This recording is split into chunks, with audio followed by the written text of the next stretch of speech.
Hi.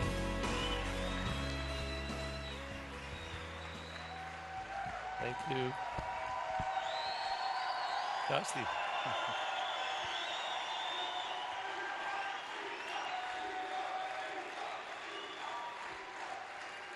Thank you. Thank you.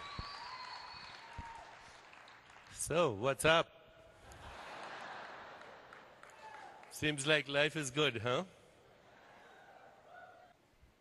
It's really a great privilege to be with all of you today, and especially this wonderful launch of a really great product. ZRII, I think it's going to affect the lives of millions of people. And I'm very grateful to have the opportunity to say a few words and speak to you about where I think the future of healing is going. What's going to happen in this area? Because it's obvious that all of you are in the forefront of a new understanding of what it means to be healthy. What does the word healing really mean? I think probably you're aware that the word health and the word healing and the word holy are all the same word. Healing is the return of the memory of wholeness. Healing ultimately is not just the absence of a disease. Healing ultimately is not just a state of perfect physical, mental, emotional well-being. Healing is to find out who you are. The word in Vedanta is moksha, which means freedom, which means enlightenment. So healing is a spiritual experience. It's also the experience of complete and total loss of fear, including the fear of our own mortality, the fear of death, to get in touch with that part of yourself that never dies.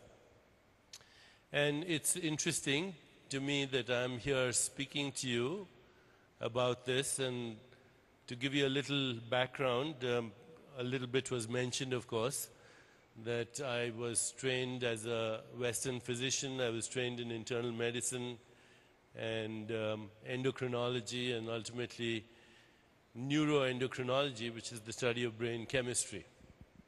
I came to the United States in 1970. Bill didn't say, but I'm over 100 years of age already. And when I came here, immediately after medical school, there was a great shortage of physicians. The Vietnam War was still on, and we were being recruited from all over the world. And to discourage us from leaving India, because this was considered a brain drain, we were not allowed to leave the country with more than $8.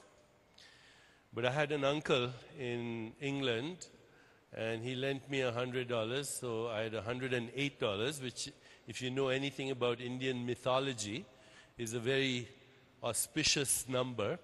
So I thought I should do something auspicious with my $108.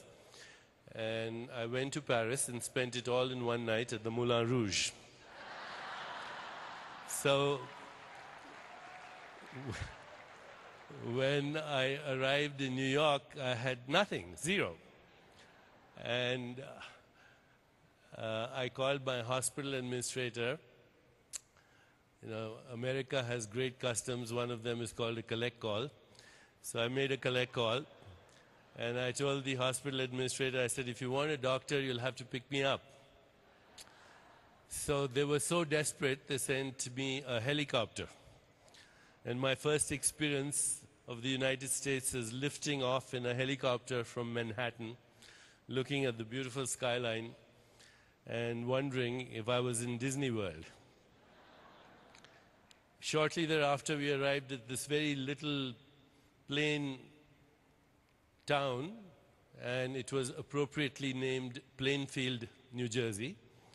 And somebody from Plainfield. Okay.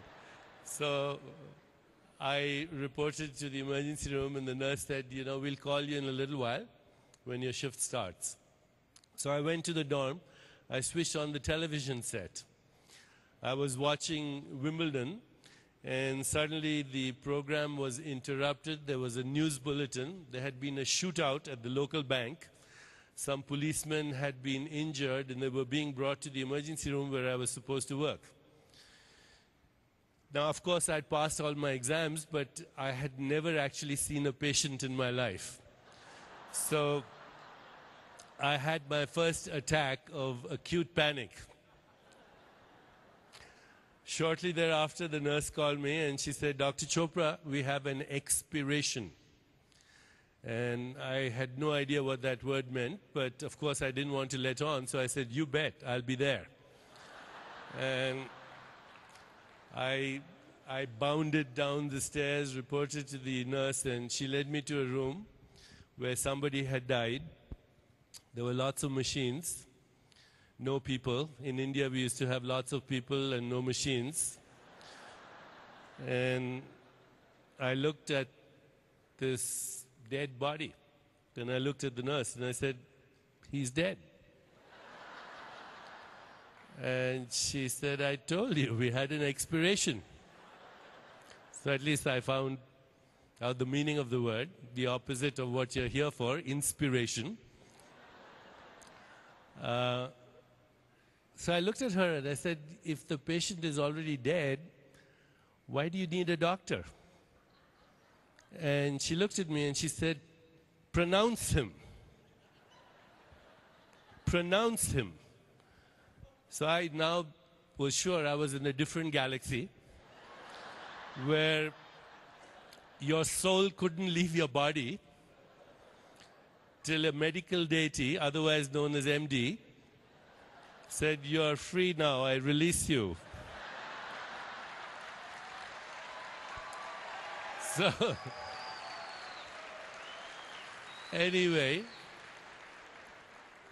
you know, then I realized that doctors, MDs, we are like shamans. We have our own rituals.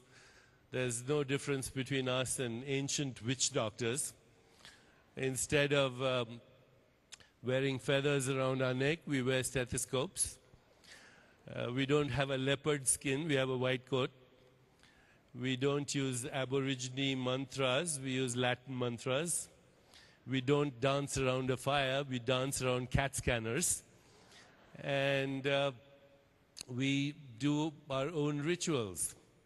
So having learnt English in an English school, which is slightly different than American English, I asked the nurse for a torch, which is the English word for flashlight.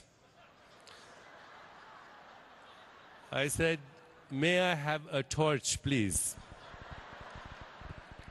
And she looked at me and she said, I beg your pardon? And there were people outside now, other nurses, and they're all watching this melodrama. And my nurse looked at the nurse outside and she said, he wants a torch. And the other nurse kind of looked me up and down and she said, maybe he wants to do a cremation. So it was a bit of a rocky start.